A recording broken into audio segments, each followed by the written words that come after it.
Good morning student, welcome to Tesla Education. आज है 21 जून। 21 जून से जितने भी करंट अफेयर के क्वेश्चन बन सकते हैं सारे हम वीडियो में डिस्कस करेंगे और इनसे रिलेटेड जो भी स्ट्रेटेजी के होगा सब कुछ मैं आपको बताऊंगा, तो वीडियो बहुत ध्यान से देखिए। और अगर आप हमारे चैनल पर नए हैं तो पहले टेस्ला एजुकेशन को सब्सक्राइब करें। चलिए पहले क्वेश्चन का सेशन स्टार्ट करते हैं। क्वेश्चन नंबर 1, किसे NIPFP के अध्यक्ष के रूप में नियुक्त किया गया है? तो अभी उर्जित पटेल जो कि पूर्व गवर्नर रह चुके हैं RBI के, इन्हें ही इसके अध्यक्ष के रूप में नियुक्त किया गया है। जानते हैं इसके बारे में। तो उर्जित पटेल को national institute of public finance and policy के अध्यक्ष के रूप में नियुक्त किया गया है। यानी NIPFP का जो फुल फॉर्म होता है क्या होता है? National institute of public finance and policy. और यह एक इकोनॉमिक थिंक टैंक है जो नई दिल्ली भारत में स्थित है। उर्जित पटेल की नियुक्ति 4 साल की अवधि के लिए की गई है। वह वर्तमान अध्यक्ष विजय केलकर की जगह लेंगे। तो अभी फिलहाल प्रेजेंट टाइम में इसके जो प्रेसिडेंट है कौन है? विजय केलकर हैं। तो इतने पॉइंट याद रखिएगा। बढ़ते हैं क्वेश्चन नंबर 2 की तरफ। 2021 के लिए UNSC का अध्यक्ष कौन सा देश बनेगा? तो ये अपना देश भारत 2021 के लिए UNSC का अध्यक्ष बनेगा। जानते हैं इसके बारे में। तो भारत को संयुक्त राष्ट्र सुरक्षा परिषद के एक गैर अस्थायी सदस्य के रूप में चुना गया है और अगस्त 2021 के लिए भारत संयुक्त राष्ट्र निकाय के अध्यक्ष के रूप में काम करेगा। निकायों के अनुसार संयुक्त राष्ट्र सुरक्षा परिषद के अध्यक्ष सदस्य राज्यों के नामों को अंग्रेजी वर्णानुक्रम के अनुसार चुना जाता है। प्रत्येक सदस्य 1 महीने के लिए बारी बारी से अध्यक्ष बनता है। और संयुक्त राष्ट्र में भारत का अस्थायी प्रतिनिधि TS त्रिमूर्ति है। तो ये इनका नाम भी याद रखिएगा, एग्जाम में डायरेक्ट क्वेश्चन यहाँ से बन सकता है। तो संयुक्त राष्ट्र में भारत का अस्थायी प्रतिनिधि कौन है इस टाइम? तो TS त्रिमूर्ति है, याद रखिएगा। बढ़ते हैं क्वेश्चन नंबर 3 की तरफ। किस मंत्रालय ने पोर्टल सत्यभामा लॉन्च किया? तो अभी कोयला मंत्रालय की तरफ से एक पोर्टल लॉन्च किया गया है सत्यभामा। जानते हैं इसके बारे में। तो केंद्रीय कोयला खान एवं संसदीय मामलों के मंत्री प्रहलाद जोशी ने पोर्टल साइंस एंड टेक्नोलॉजी योजना फॉर आत्मनिर्भर भारत इन माइनिंग एडवांसमेंट, तो इसका जो फुल फॉर्म है सत्यभामा का, याद रखिएगा। और ये शुरू किया गया है इनके द्वारा। और पोर्टल को खान मंत्रालय के विज्ञान और प्रौद्योगिकी कार्यक्रम योजना के लिए लॉन्च किया गया। नए लॉन्च किए गए पोर्टल से योजना के क्रियान्वयन में दक्षता में बढ़ोतरी होगी। साथ ही यह परियोजनाओं की ऑनलाइन निगरानी और धन अनुदान के उपयोग के साथ परियोजना प्रस्तावों को ऑनलाइन जमा करने की अनुमति देगा। ये पॉइंट भी याद रखिएगा। बढ़ते हैं क्वेश्चन नंबर 4 की तरफ। हाल ही में BPR विट्ठल का निधन हो गया। वह थे तो लेखक, खगोल शास्त्री, अर्थशास्त्री या राजनेता? तो वह एक अर्थशास्त्री थे, BPR विट्ठल जी। इनका निधन हो गया है। जानते हैं इनके बारे में। तो वयोवृद्ध अर्थशास्त्री और 10वें वित्त आयोग के सदस्य BPR विट्ठल का निधन हुआ।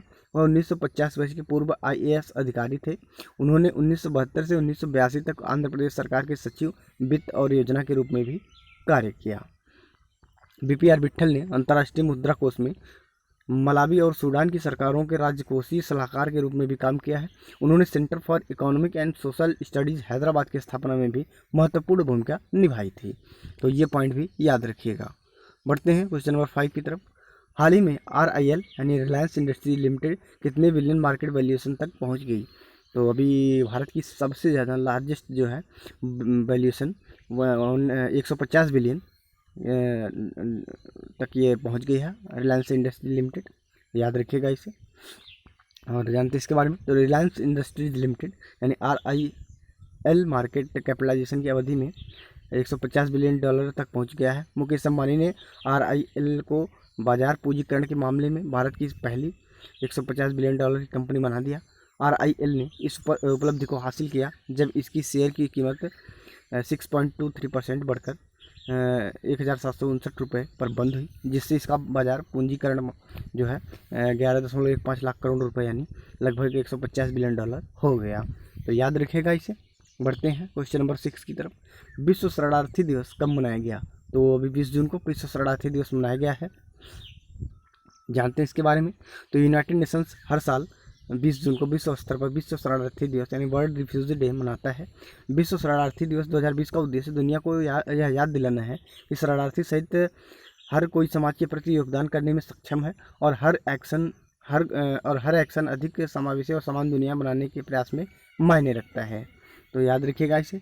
और विश्व शरणार्थी दिवस 2020 का जो विषय था एवरी एक्शन काउंट्स, ये इसका विषय है, यानी इसकी थीम ये है एवरी एक्शन काउंट्स। इसे याद रखिएगा, एग्जाम में क्वेश्चन यहाँ से भी बन जाता है कभी कभी। बढ़ते हैं क्वेश्चन नंबर 7 की तरफ। किसे 75वीं संयुक्त राष्ट्र महासभा के अध्यक्ष के रूप में चुना गया? तो वाल्कन बोल्स्किर को 75वीं संयुक्त राष्ट्र महासभा के अध्यक्ष के रूप में चुना गया है। जानते हैं इसके बारे में। तो टर्की के राजनयिक वोल्कन बोल्स्किर को यूनाइटेड नेशन महासभा के 75वें सत्र का अध्यक्ष नियुक्त किया गया और संयुक्त राष्ट्र महासभा का 75वां सत्र सितंबर 2020 से आरंभ होगा। इस पद के लिए बोल्स्किर ने संयुक्त राष्ट्र के 178 सदस्यों का समर्थन हासिल किया। वह वर्तमान महासभा अध्यक्ष जितानी मोहम्मद बंदे, ठीक है, याद रखिएगा, से पदभार संभालेंगे, तो याद रखिएगा, ठीक है। अभी प्रेजेंट टाइम में इसके जो प्रेसिडेंट है कौन है? तिजानी मोहम्मद बंदे, याद रखिएगा। संयुक्त राष्ट्र महासभा का मुख्यालय जो है न्यूयॉर्क अमेरिका में है। संयुक्त राष्ट्र महासभा के संस्थापक संयुक्त राष्ट्र है। इसके 5 अंग आप पढ़े होंगे, तो इसका जो संस्थापक वही यूएन ही है। और संयुक्त राष्ट्र महासभा की स्थापना कब हुई थी? 1945 में, याद रखिएगा। बढ़ते हैं क्वेश्चन नंबर 8 की तरफ। किस राज्य में मास्क दिवस मनाया गया? तो अभी कर्नाटक में हाल ही में मास्क दिवस मनाया गया है। जानते हैं इसके बारे में। तो कर्नाटक सरकार द्वारा 18 जून 2020 को समूचे राज्य मास्क डे यानी मास्क दिवस मनाया गया और राज्य में कोविड-19 को फैलने से नियंत्रित करने के लिए मास्क, सैनिटाइजर, साबुन से हाथ धोने के बारे में लोगों को जागरूक करने के लिए मास्क दिवस मनाया गया। साथ ही में लोगों में सोशल डिस्टेंसिंग के मानदंडों का पालन करने का भी आग्रह किया गया, जो कि 2 गज की दूरी रहेगी।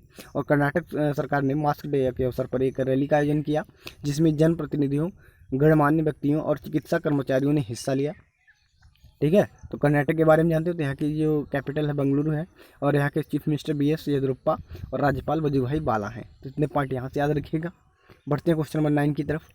किस बैंक ने हाउसिंग लोन योजना सरल की शुरुआत की है? तो ICICI बैंक ने हाउसिंग लोन योजना सरल की शुरुआत की है। जानते हैं इसके बारे में। तो ICICI home finance company limited यानी HFC ने शहरी और ग्रामीण क्षेत्रों के लिए एक विशेष किफ़ायती होम लोन स्कीम सरल लॉन्च की है। इस योजना का लाभ महिलाओं, निम्न मध्यम आय वाले ग्राहक और आर्थिक रूप से कमजोर वर्ग को मिलेगा, जिनकी अधिकतम आय 6 लाख रुपये प्रति वर्ष है। इस ऋण के लिए देश के ग्रामीण क्षेत्रों में 3 लाख रुपए से 6 लाख रुपए तक की महिला का स्वामित्व होना अनिवार्य है। ऋण की अधिकतम सीमा 35 लाख रुपए है। ऋण की ब्याज दर 7.98% से शुरू होगी, तो इसे याद रखिएगा। और ICICI home finance company limited का जो हेडक्वार्टर है मुंबई महाराष्ट्र में है। ICICI home finance company limited के अध्यक्ष अनूप बागची हैं। ICICI home finance company limited के प्रबंध निदेशक MD, ठीक है, यानी कि CEO और MD कौन है? अनिरुद्ध कमानी, तो इसे याद रखिएगा। बढ़ते हैं क्वेश्चन नंबर 10 की तरफ। कहाँ पर ICU बेड और वेंटिलेटर की जानकारी देने के लिए AIR यानी एयर वेंटी ऐप लॉन्च किया गया? तो भाई मुंबई में एयर वेंटी ऐप लॉन्च किया गया है। ये वहाँ पे गवर्नमेंट और प्राइवेट सेक्टर के जितने भी अस्पताल हैं वहाँ पे ICU बेड, वेंटिलेटर इनकी जानकारी ऑनलाइन देने में सक्षम होंगे। जानते हैं इसके बारे में। तो ग्रेटर मुंबई नगर निगम ने ICU बेड और वेंटिलेटर के बारे में जानकारी मुहैया कराने के लिए mobile application air vanity launch किया है और MCGM के लिए इस मोबाइल एप्लीकेशन को ऑक्टवेयर टेक्नोलॉजी लिमिटेड ने प्रोबेबिलिटी सॉफ्ट प्राइवेट लिमिटेड के साथ मिलकर विकसित किया है। इसमें सरकारी अथवा निजी दोनों अस्पतालों में भर चुके अथवा खाली पड़े ICU बेड और वेंटिलेटर की जानकारी के अलावा अस्पताल का रास्ता, टेलीफोन कॉल, ईमेल के माध्यम से अस्पताल में संपर्क करने की क्षमता है। तो इतने पॉइंट यहाँ से याद रखिएगा। Thank you, thanks for watching Tesla education.